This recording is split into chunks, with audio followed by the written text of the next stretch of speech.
future, talk radio will actually educate, inspire, and make you think. The future is now. Topics and music that affect your life from Universal Broadcasting Network. Tune in at ubnradio.com. Jump off that exhausting hamster wheel and into balanced living with Dr. Marissa. Promise you joy in the mystery. Dr. Marissa, also known as the Asian Oprah. Her mission, to be a beneficial presence on the planet. Her purpose, to be your personal advocate to live, laugh, love, learn. Her life motto, don't die wondering. Take back your life with Dr. Marissa Pay. And welcome. I hope you had a fabulous Christmas. This is Dr. Marissa, and you are tuned into my weekly talk radio show called Take My Advice. I'm not using it. Get Balanced with Dr. Marissa every Tuesday at naturally high noon at the Universal Broadcasting Network in Hollywood, California, out of the Sunset Gower Studios, and then syndicated every Thursday at 7, Saturday at 1 on my CNBC News radio channel, KCAA, AM 1050, FM 102.3, and FM 106.5, and now everywhere all the time on iHeartRadio. And this is a show about hope and happiness. So there's no gossip, no scandal, and no K-words, no Kardashian or Kanye talk at all. Instead, I want you to focus on your own reality show and how you can be happy 88% of the time. And last week, if you missed the heartwarming, heartbreaking episode with Casey Kasem's daughter, Carrie Kasem, please do get that on YouTube. It's an episode that you really do want to, there's homework on there that you can support the legislation against elder abuse. So today, one more peace shout out to a former guest of mine as well, Vanessa, who, if you missed her episode around some life balance coaching around grief, she lost her mother, her sister, her daughter, and her husband in the span of 3 years. And I'm happy to say I bumped into her at the gym. She is incredibly doing wonderful work. She is back to school. She's being a massage therapist, and I'm so proud of her because she said, you know, I realize that I have to do work around healing. Otherwise, I can't massage people without bringing all of my stuff to my work with their energy. And I'm just so grateful that I got a little bit part in her healing work too. So peace in and peace out to you, Vanessa. And today, yes, I know there are a lot of you who actually tune in just for the sexual healing series every last week of the month. I met many of them men, and I have no idea why, but it is Marvin Gaye's time of the month where I get to talk about pleasure because I'm determined to make it a G-rated or a G-spot rated topic. And I am so delighted to have back with me my co-host who actually began this series with me, and she is Dr. Robin Milhausen, Canadian professor and international sex educator from the University of Guelph. She has a plethora of research-based knowledge on all topics about sex and pleasure, so you'll get the latest and greatest here. She received a bachelor's in psychology and a master's degree in human development and human relations at the University of Guelph in Ontario, where I was born, and went to earn a PhD at Indiana University with a minor from Kinsey Institute of Human Sexuality. 2003, she won the Outstanding Student Research Award from the Society of the Scientific Study of Sexuality. She hosted the popular show Sex, Toys and Chocolate on Life Network and Discovery Health in Canada. And we discovered that we were born in the same hospital. No accidents. Please welcome back to the studio, Dr. Robin Milhausen. Hi, great to be here. It's so great to have you again. And for those of you who are meeting Dr. Robin for the first time, please do go to my YouTube and look up the sexual healing episodes. We've got great episodes on condom research and snuggling and all kinds of stuff. But today, I caught you just in time because you just did a one of its kind research studies in Canada. And I know that we're not that different. So I'm sure that this is going to apply. So tell me about this research project that you did with Trojan. Yes, I think you'll find there are quite a few similarities between the sexual behaviors and attitudes of Canadian and American folks, although some differences. So you'll have to tell me when we come to something you think wouldn't fit for the U.S. But yes, it was the first study ever, a national study, to look at the sexuality in the lives of 40 to 59-year-old Canadian adults. So it's a really understudied age group that I'm a part of now. So I want to know what's going on in the bedrooms of my peers. And this is the first study: 2,400 adults, 1,200 married, 1,200 single, 1,200 men, 1,200 women, 40 to 59-year-olds. Wonderful. So I'm not going to say if I'm not in that category or not because I'm ageless, but we will continue. So the first thing that I took a peek at was the 6-minute rule. So I want to know, what is the 6-minute rule? Yes, and this has gotten quite a lot of press and media attention. A Canadian researcher, Amy Muse, actually, from the University of Toronto, Mississauga, discovered in some of her really innovative work that what happens after a sexual encounter can be really, really important to how people perceive that encounter and their relationship. And in just being affectionate, cuddling, chatting, being connected for a few minutes after sex, rather than rolling over, going to sleep, rather than jumping in the shower, rather than going on your phone and playing Candy Crush. Yeah. Exactly.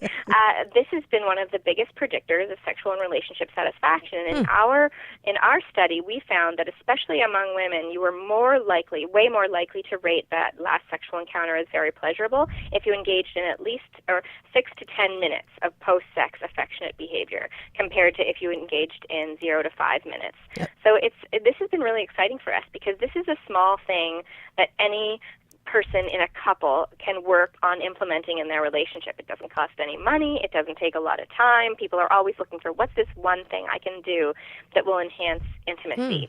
And I encourage all people out there, after their next sexual encounter, just try and be affectionate, kind, thoughtful, snuggly for 6 minutes and see what happens in your relationship. In Amy's research, it was found months later, even after controlling for your baseline level of relationship and sexual satisfaction, that cuddling after sex predicted sexual and relationship satisfaction 3 months later. Good to know. So guys, set the alarm for 6. 5 is not enough. Yes, that's 6 seems to be the sweet spot. Literally. And it doesn't have to be half an hour. It doesn't make that much difference. Just do the 6 to 10. Oh, there you go. You have the lower end baseline. All right. Yeah. So what else did your 2,400 sample size show? Well, related to just what's happening in the sexual encounter, and this is part of what makes the data so interesting. Trojan worked with the Sex Information Education Council of Canada to collect this data, and the CCAN developed the survey. So in the questionnaire, we ask a ton of questions about what happens the last time people were intimate. Foreplay, the duration of sex, this post-sex affectionate behavior, all the different activities that people could engage in, whether they use lubricant or whether they use vibrators during a sexual encounter. And we also found that, of course, foreplay is important too, and that single people are engaging in more foreplay than married couples. So this may be something that kind of falls by the wayside. Maybe the longer we're with people, we get more expedient, more goal-directed, and we forget about those minutes leading up that can help enhance our connection and spark our desire. So if you can spend 6 to 10 minutes on foreplay, 6 to 10 minutes after sex, you're increasing your odds of having a satisfying encounter for both people. Is there an optimal time during? We've got the 6 before, 6 after. Most of the people in our sample had the encounters lasted between 30 and 45 minutes. I think closer to 30 minutes. So that is another. I think people are always wondering what's happening. How long are people having sex? How often are they having sex? And they always think everybody's having better sex than they are and more sex. And I don't think that's the case, actually. Another study by Amy Muse suggested that the benefits of sex level off at having sex once per week. So you don't need to strive to have sex 4 times a week that's 2 hours long. This research and Amy's research suggests that just putting a little bit of effort into our intimate relationships can make a big difference. So the ideal then sounds like, statistically, even though that 42.7% of statistics are made up on the spot, that's a Stephen Wright. I'm not doing that today. So it's 30 to 45 in the middle, 6 Yeah. on the one and 6, so 12. What's the math? 12 plus 35. What's that? So an hour. So if you can invest yeah. an hour a week on your relationship in those dimensions, the statistics are showing that you'll have a more satisfying love life. Is that about right? And it, depending on how people interpreted the question, they may have been including the foreplay and afterplay in their 30 to 45 minutes. So you may even be overshooting with an hour. Okay. I'm aiming high. Okay.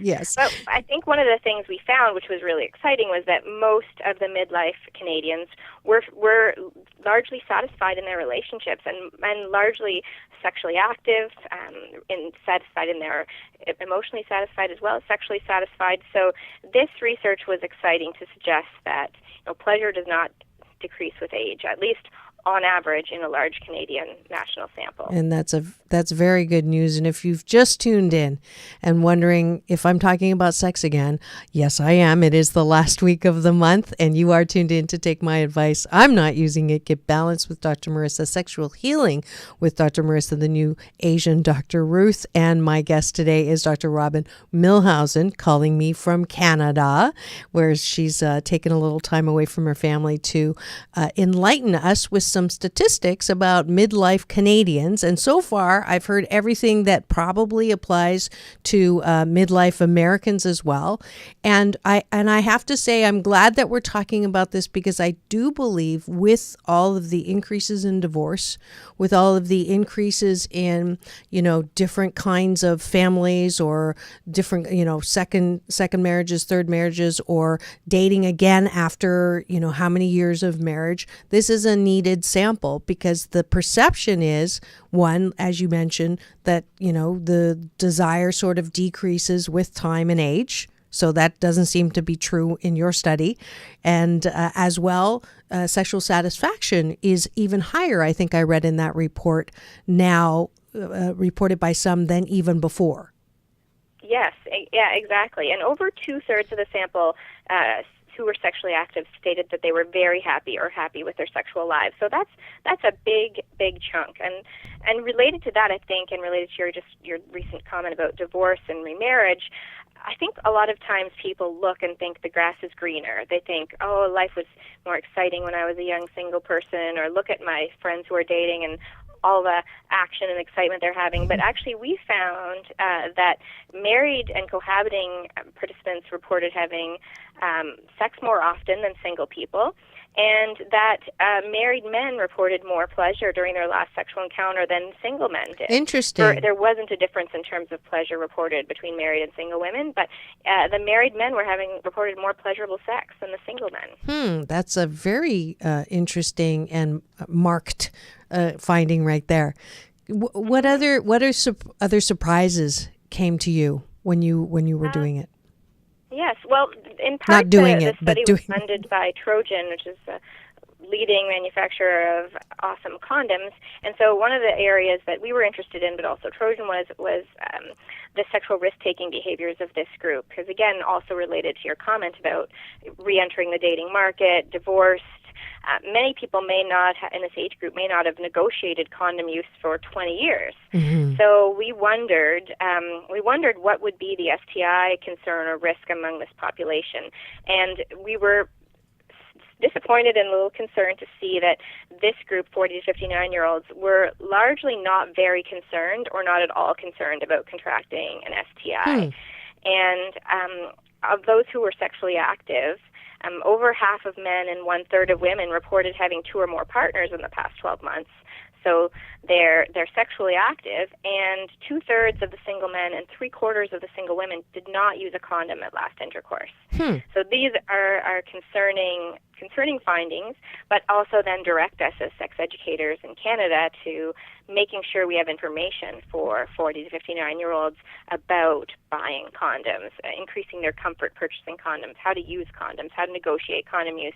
And this group may be forgotten when we focus on adolescents, university and college students, and sexual health. Mm-hmm. But you would think that they would be, at least at this age, smart enough to realize the risk in doing so. Do you think, why do did they actually ask them? how many had an STI, or what? No, why they weren't we concerned? We don't know that, and we also don't know why they didn't use condoms. And there are a few things we can deduce. It may be that this age group, pregnancy is no longer a concern. So we find in younger age groups that one of the biggest motivations for using a condom is to prevent pregnancy. And STIs are often considered a secondary concern because people think, oh, that won't happen to me. This person I'm interested in, they couldn't possibly have an STI. Right. So because pregnancy is often the primary concern, and if the women in our sample are at or past menopause, they may be then not worrying about that and also thinking it can't happen to me related to sexually transmitted infections. Right. Interesting. So, and in the women that we've talked to some people in this age group and some people who are writers for magazines and websites that target older adults, and we hear from them that people who are back on the dating market just feel really lost with how do they negotiate condom use in a new relationship. It's just something that's so far from what they've had to do for the past 10, 20 years of their lives that they're really struggling with how to negotiate condom use. So do you have a suggestion for women when they are dating and getting to that point? Well, I think just jump right in and do it, because I think all of us, or the vast majority of us, or the people who we'd want to have sex with anyway, are going to respect us for wanting to protect our and their sexual health. Like, that's a good thing. And so just to make your intentions clear at the outset. I mean, if this goes further, I want to make sure we're using a condom. Do you have one with you? Or if not, let's wait till we have one, or I have one here. I think my news for the older adults is that condoms have never been better. They have never been better. They've never been more comfortable. They've never been more innovative. There are all different types of condom shapes, sizes, texture, scent, flavors. And so I encourage people to look at the back of the box. When you're at the drugstore buying your condoms, look at the back of the box, and you'll see that condoms come in different shapes.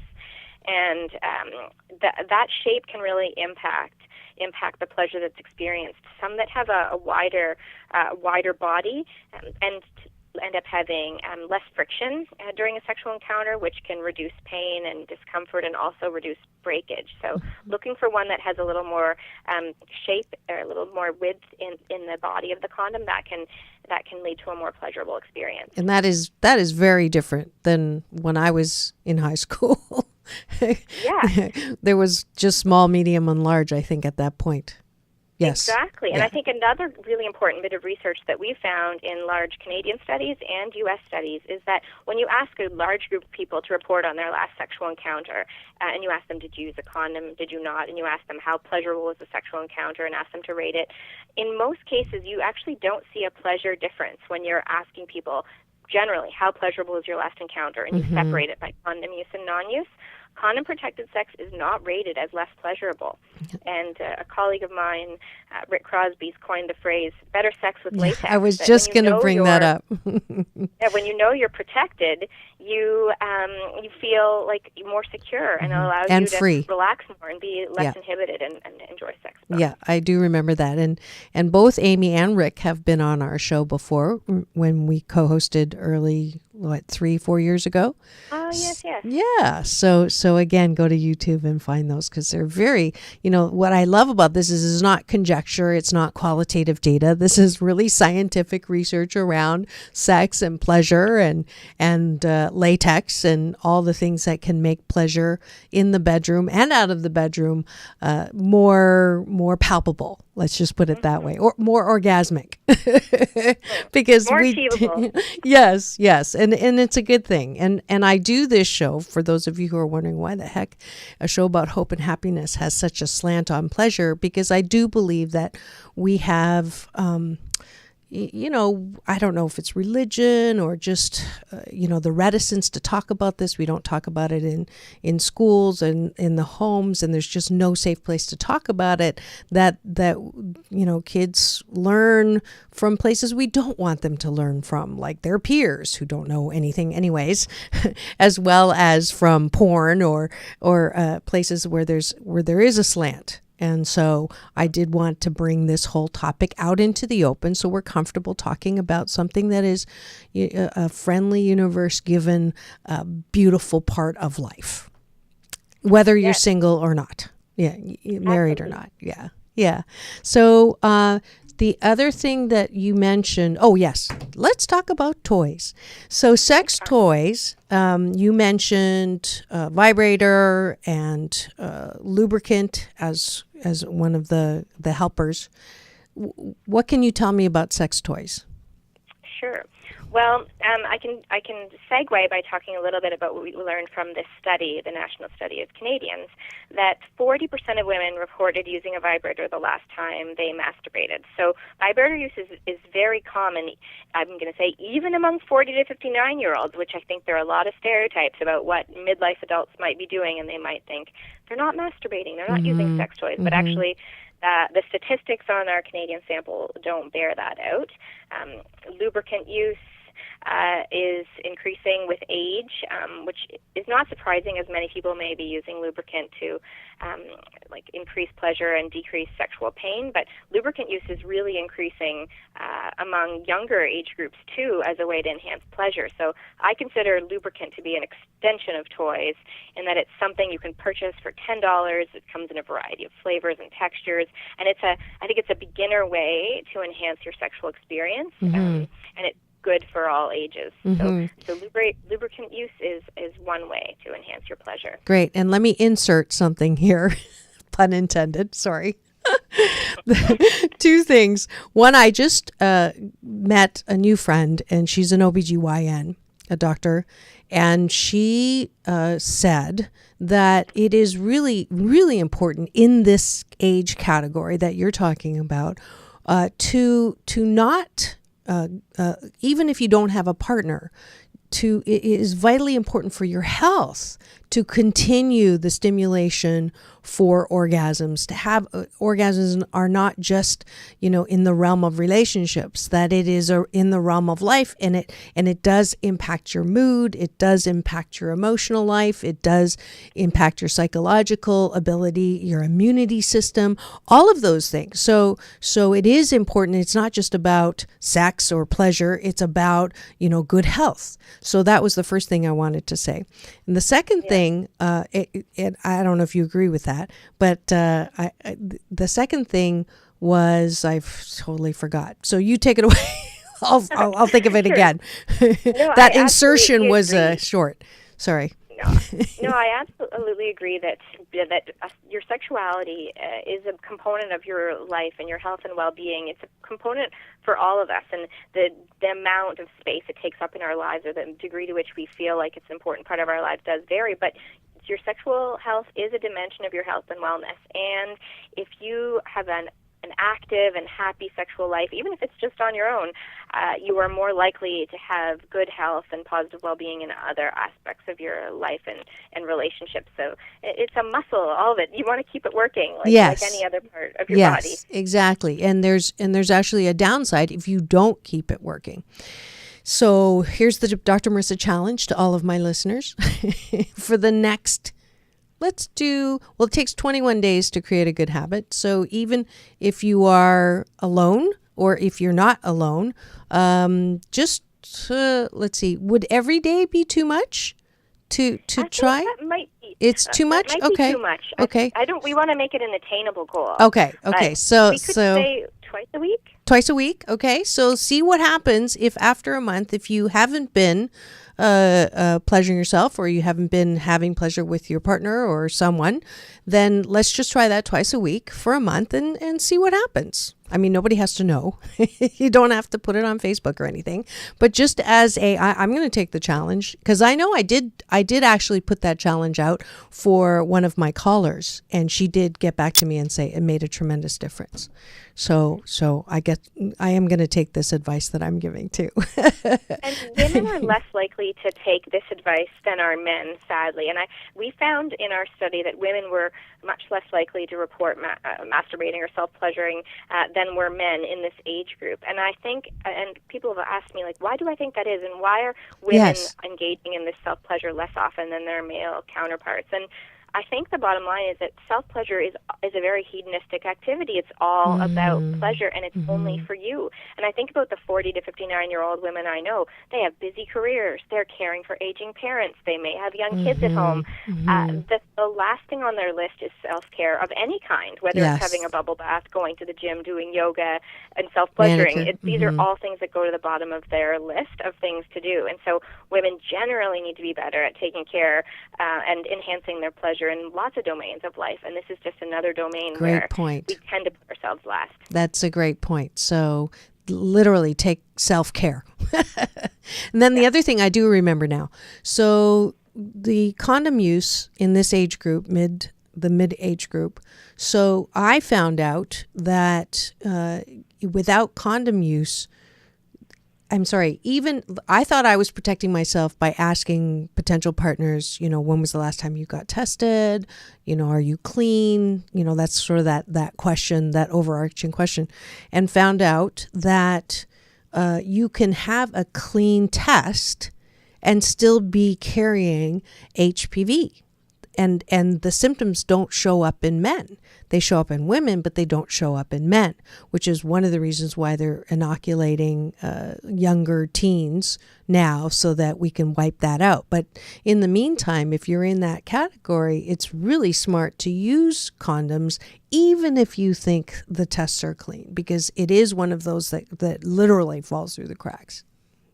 Yeah, and depending on when you've been exposed to a sexually transmitted infection, you may not have any symptoms, or it may not show up in a test, whether it's HIV or chlamydia, So yeah, I think it's just smart, good self-care to use a condom every time. And the thing is, they don't have to displace pleasure. They can actually enhance pleasure. Right. There's an exciting variety of condoms available today. Yes. And it can be some of our condom research we've talked about before involves couples or individuals trying out a range of condoms and seeing which ones they like, to test one out either if they have a penis and they're masturbating or with a partner, and rate them in terms of their sensitivity. And we tend to just pick the first condom off the rack or whatever somebody gave us for free, and we just use it. But actually there's a huge range, so you can really enhance your pleasure if you test a variety and then find one you like, and then you'll be more likely to use it. Did they rate any to see what the winners were?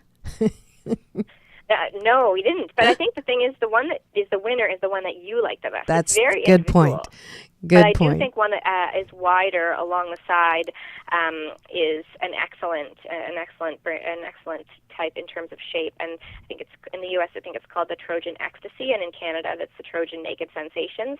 A really innovative shape and design, which I encourage. If you think I don't like condoms, try this one and see if that's still true. That sounds great. But we were going to talk about sex toys, and we didn't. Oh, yes. Oh, I'm sorry. I segued to lubricants. Sorry, I got excited. Yes, let's talk about sex toys. Yeah, so there are a range of different types and kinds, and I think it really depends. If you've never bought one before and you're trying to think, what should I get? Where would I start? Some basic guidelines I'd say is start with something that is simple.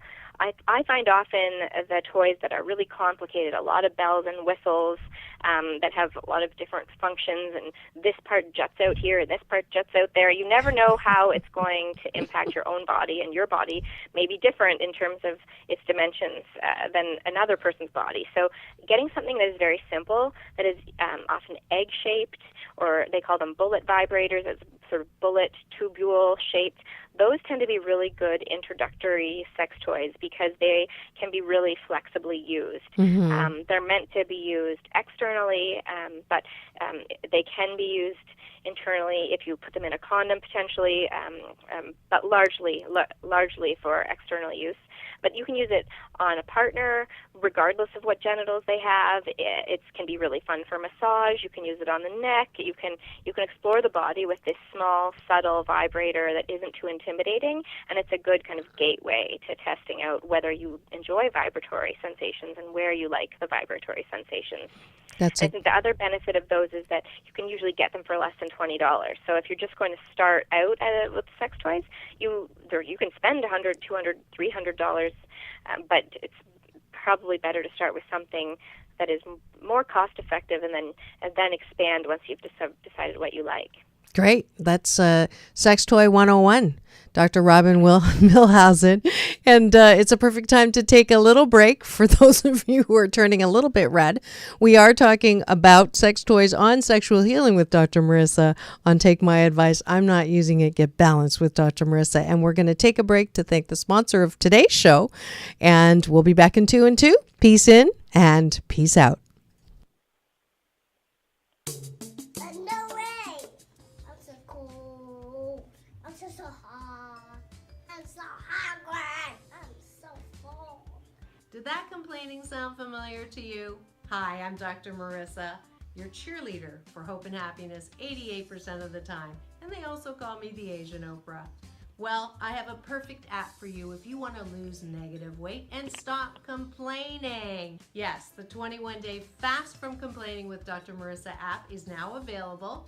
Every day you'll get a balanced tip that keeps you from complaining, as well as some sound effects. If you do complain and you press a button, it will give you sound to keep you from complaining. And if you make it the entire day without complaining, you'll get a nice warm experience. And there's a YouTube link also to help you not complain. And then at the end of the 21 days, because it takes 21 days to create a good habit, you'll get an overall score as well as a way to post your triumph with your friends and family on Facebook. So don't complain, have fun, and remember it's all about balance. Peace in and peace out. Peace in, peace out.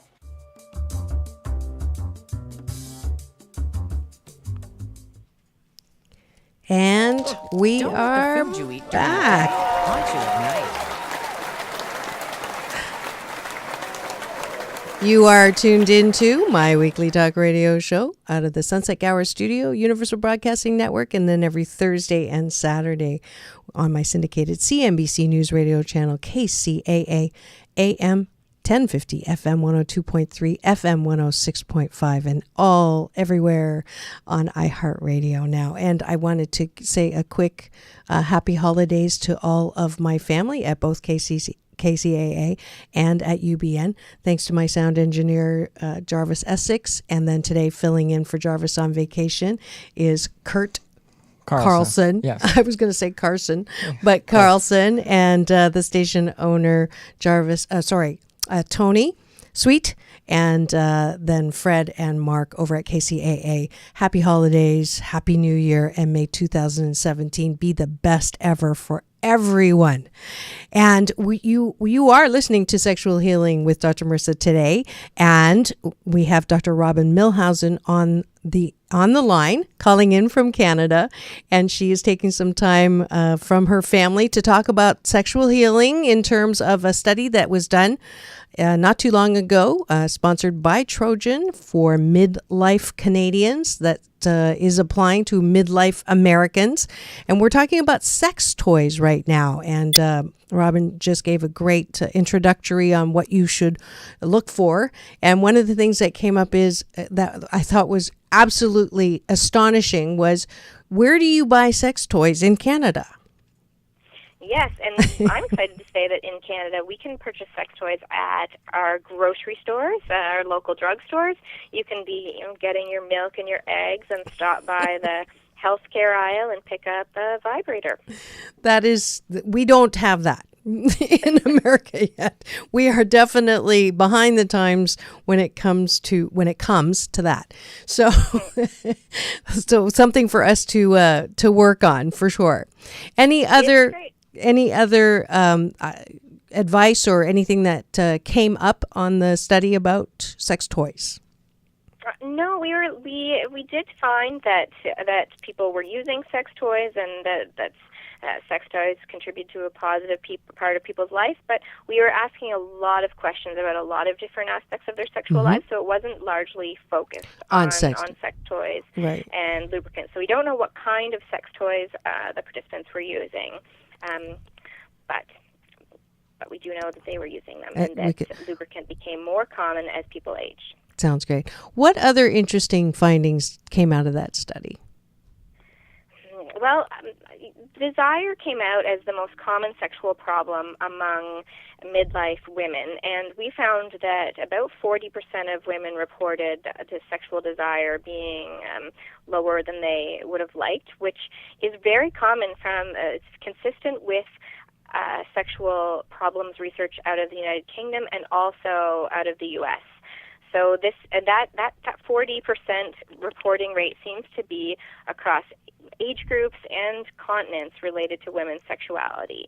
And I think in this group, it also just harkens back to the idea that sexuality tends to be something that falls to the bottom of women's priority list, given the active lives they have and the other pressures that they feel. So it can be really hard to focus on sexual pleasure when you feel like you have a lot of other competing demands. So I don't have time for it. Sounds like one of the motivations or non-motivations behind lower sex drive or sexual desire. The other one that I hear the most from, whenever it's interesting, probably 2 out of 5 people that I say, hey, I have a special series on my show every last week of the month. It's Sexual Healing with Dr. Marissa. I am surprised, but I get this consistent reaction, mostly from women, that says, oh, been there, done that, he died, or don't have the remote inkling to get on any kind of dating app, or don't want to date anymore. It's too much work. All the good ones are gone. I'm not attracted to anyone anymore, or I'm too heavy, unattractive. I've left, I don't feel sexy enough to even get out there. So that attitude about our own attractiveness as women, or our desire to go back into the well. Have you had data around that at all? I don't have data per se, but I would say to the former category that you mentioned, just those who have no interest and feel like their lives are full and satisfying elsewhere, I would say that is great. That's fine. I mean, we are all entitled to make choices about what aspects of our life we want to focus on. And if we're feeling like really we have a lot of great social groups, we have hobbies, we're volunteering, we're engaged with life in other ways, and dating is not something we're interested in, that is totally fine. It's the second group you mentioned who feel like I'm not attractive enough, I've put on too much weight, no one would ever be interested in me. That's the second group that I think we can intervene on and say that actually with the internet it's never been easier to have a partner, and finding a partner to date or have sex with has absolutely never been easier than at any other point in history. With dating apps and websites, there is somebody for everybody, and I think I know far more happy stories about connecting with somebody online, finding that one person. I've heard lots of those feel-good stories, and so I would encourage people to take a leap and put themselves out there, to partner up with a friend of yours who you know has already navigated those dating waters and who's an expert with the apps and websites, and help them develop their profile and take some cute photos and put yourself out there. You absolutely never know. You won't know until you try. Right. And then even though this is probably advice that I don't use, that I give out, I say that, the romantic kind of feelings, you just can't get anywhere than from a partner. You can't get that from your family. You can't get that from your friends. There's just that special little, whatever it is, magic that goes on between partners. So that's my advertisement in trying that, because you want your life to be full. Now, if the other category of being too busy for that, and I've been told often enough by men, is like I'm okay being second or even third on your list, but being 8th or 9th is just not. So for me, being as busy as I am right now is probably not the time. So I'm going to have to practice the beginning parts of the advice that you were giving out. I think also, though, for people who are coming back on the dating market in their 40s, this is really exciting. And it's a do-over. And I'm very happy to be in my first and only marriage, but if I wasn't, it would be kind of exciting to be able to have a do-over on dating and finding a partner, because the choices we make when we're 20 without our wisdom and life experience, we work with them. But imagine being able to find a new partner with all your wisdom and life experience that you currently have, and to also maybe test out different types of sexual relationships and different sexual practices that all of a sudden, or now as we've aged, we feel more comfortable with, and you can be more your more authentic self than you could when you were 17, 18, 19, 20, 21. So yes. It's a wonderful opportunity to engage in a relationship that may be more your authentic self than we had that chance when we were 20. Yes, yes. And then the role of common interests and common values, definitely. I know that when I do have time to do the apps, I ask 3 questions. 1, are you married, single, divorced, or other? Because I've been on too many accidental dates with separated men who haven't completed. And then the second question is, are you religious, spiritual, or other? Because spirituality is important to me and not necessarily religion. And then third is, do you like the movie Clockwork Orange? Because I hated it. There's the trick question. Because it tells me what your sense of humor is like. So definitely. So if you qualify on any of those 3, you know where I live. A little commercial for myself there. But you have to be very successful. So anyways. Probably rule out a bunch of people by asking who they voted for, too. But oh, that's yeah. not fun. We don't need to talk about that here. But that's true. That says a lot about you, too, and your values. That's true. Yes. No T words. Hint, hint. No. All right. Now, what would you say the thing that you definitely, if you could delve further in any of the areas that in this study, what would they be? What interested you or you would want to learn more about? Well, we don't know about parenthood as an aspect of how that impacts sexuality and relationships from this data. And so I would love to know about the impact of children on relationships, and there is other research on this, but the ways that couples navigate parenting and maintaining their relationship, finding time to connect sexually, that's really an interest to me, and a personal one, having a 6 and a 10-year-old. Do you now, you and your husband, are you expressive around your kids? Is there any data on that? Yeah, that's interesting. I was just being interviewed by a local news person, and who wanted to interview my kids as well, because they wanted to know about the impact of being in this field on my children and on our family, and whether the children observe different things. Given my husband's a psychologist and I'm a sexuality researcher, and the children were kind of hilarious. They said no, it made no difference, and my son said he wished I was a pilot so we could fly places, and my daughter said she wished I worked at the Humane Society because she really likes animals. Oh, that's really cute. That's really cute. Like, come on now. I think that there must have been some benefit to being raised with a sexuality researcher, but I think that they're not able to pick it up yet.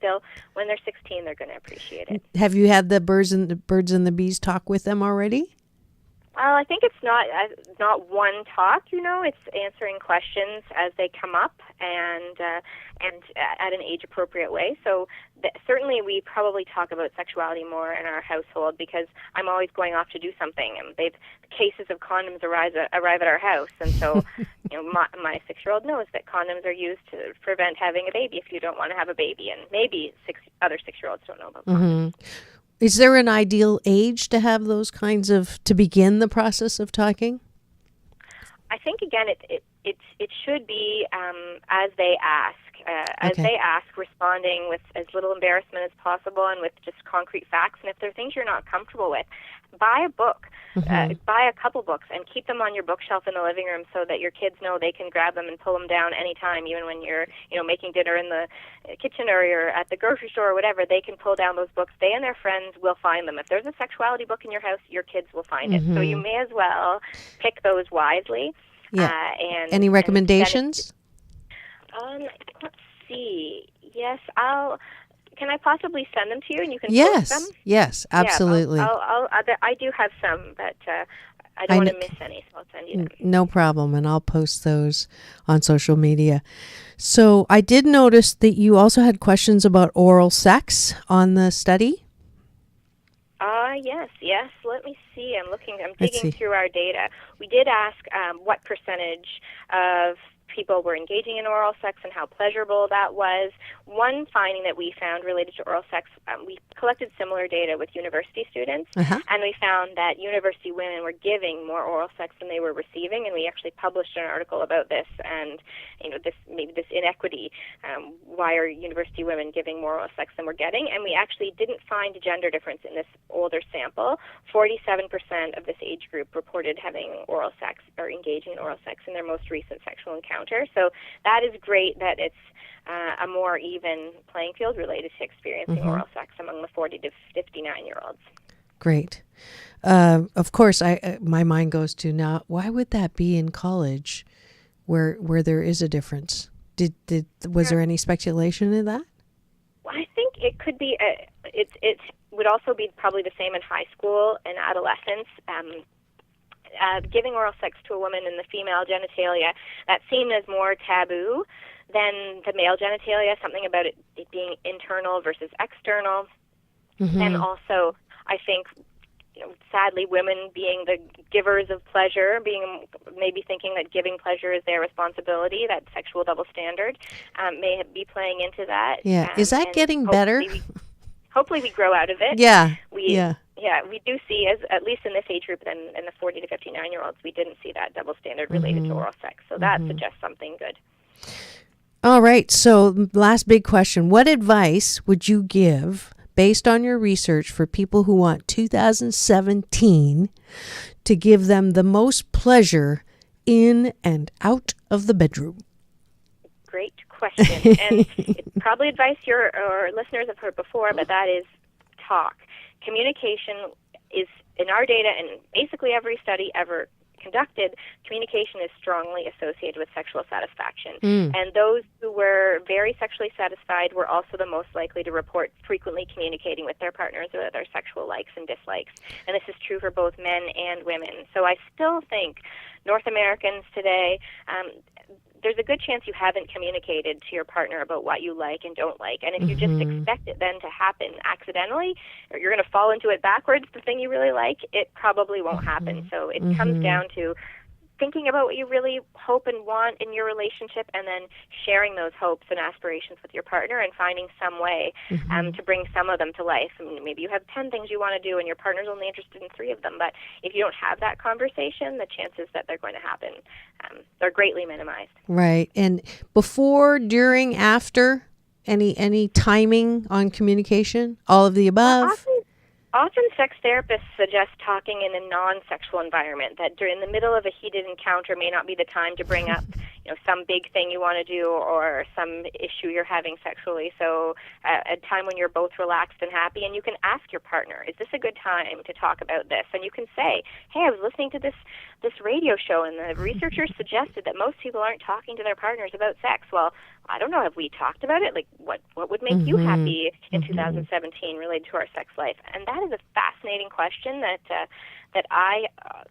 a discussion I often have with my partner, because I want to make sure I know what kinds of things are on their wish list, or else they're going to look to meet their needs elsewhere. So I think we should all be motivated to find out what our partners are interested in, and we don't have to do it all. But there may be some small aspect we can integrate into our sexual lives that will make it more fulfilling for both of us. And I think it's a perfect segue when you're having oysters for appetizer at dinner before on a date. It's a good time to bring that topic up, as well as I have to say to many women who I've heard say, I don't want to talk about it because I don't want the perception to be that I am loose, or that I'm sex crazy or anything like that. But there's a double standard, because it's okay for a man to raise or bring up what they want. So one of those is correcting that, the levels, where it's just as important for a woman to express what makes her happy in and out of the bedroom. And so that's one. And then the second one that came up for me was the whole it is a conversational part of a relationship. So the whole when people are not happy in the relationship, one of my first questions is, when was the last time you had sex? And usually the correlation is pretty high. If they're having problems, it's been a long time. So maintaining the sexual pleasure in a relationship, I think, is key for relationships to work. And it's easier to maintain it than to recapture it. Mm-hmm. So that slippery slope. It's easier to keep it going in small ways. Every week, every day.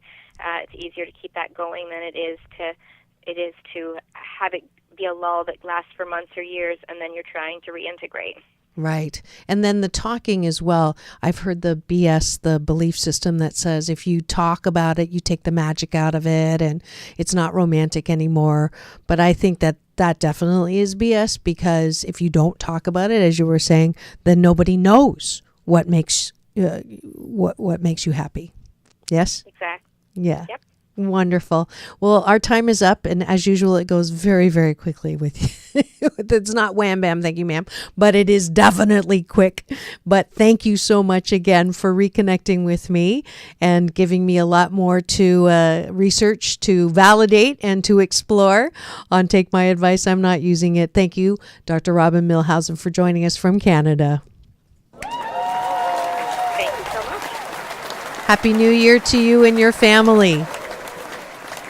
And tell your kids that I'm happy their mom is not a pilot. She brings people high on other levels. Yeah. All right. Thank you. And now it is bye-bye. And now it is time at the end of the show for inviting you to my balance bar, where we talk about how other things, products, services, and events that you can attend to bring more balance into your life. And the first thing I'd like to do is, if you haven't watched the episode I did with Frederick from Rwanda, who had his hands chopped off with a blunt knife with the Rwandan genocide, please do watch that and then go and donate at Jesse's Place, because they're in desperate need of funds. Frederick is one of the projects that Jesse's Place funds in order to bring rehabilitation to the people who have also been maimed in the Rwandan genocide. Emailed me, so I wanted to give a shout out to that as well. 21-day fast from complaining with Dr. Marissa, round 66, start January 1st for your New Year's resolution pleasure, so that you can free app, which is 90 was on the commercials apps, and also making your life more pleasurable without complaining. We will start round 66. So if January 1st to the 21st on my social media, you'll get a tip for the day on how to stay complaint free. Also, thank you to RJ Peterson, who continues to support my work through this app. And if you'd like to donate and be a partner on the app, you can go to gofundme.com/HRAXLO. And if you don't already have plans for New Year's Eve, join me at an event put on by my choir boss, Ricky Byers Beckwith, at the Agape International Spiritual Center. It's called Possibilitopia, and I've been appointed as the lead greeter. I'll have wings on and a wand.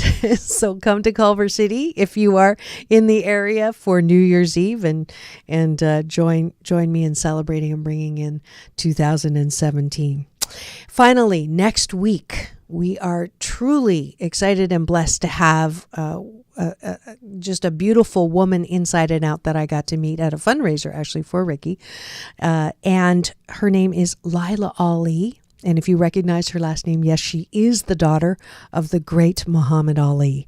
And she's great in her own way, and in many ways. She has a cookbook coming out. She does health and wellness consulting, as well as her own radio program. And she's in the media a lot. So you will not want to miss her as a guest on my show next week, Lila Ali. So keep it tuned.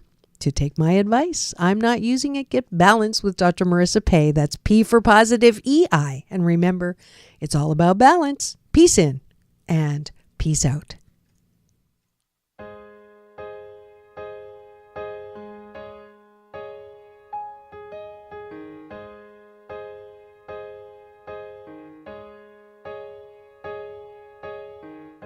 Don't take away the part of me that wants to stay. It's all I want to hear my life and sing along.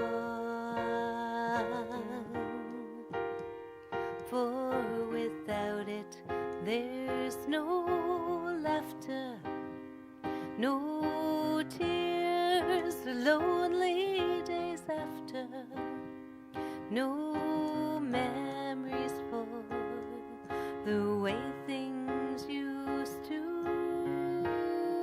be.